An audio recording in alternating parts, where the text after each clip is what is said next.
எளிமைப்படுத்தப்பட்ட புதிய வருமான வரி மசோதா மக்களவையில் இன்று தாக்கல் செய்யப்பட உள்ளது.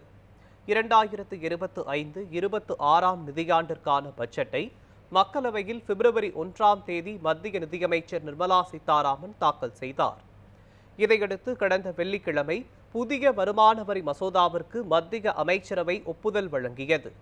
இந்த நிலையில் இந்த மசோதா மக்களவையில் இன்று தாக்கல் செய்யப்பட உள்ளது. புதிய வருமான வரி மசோதா 600 பக்கங்கள், 23 அத்தியாயங்கள், 16 அட்டவணைகள் மற்றும் 536 உட்பிரிவுகள் ஆகியவற்றை கொண்டுள்ளதாக இருக்கும் என தகவல் வெளியாகியுள்ளது.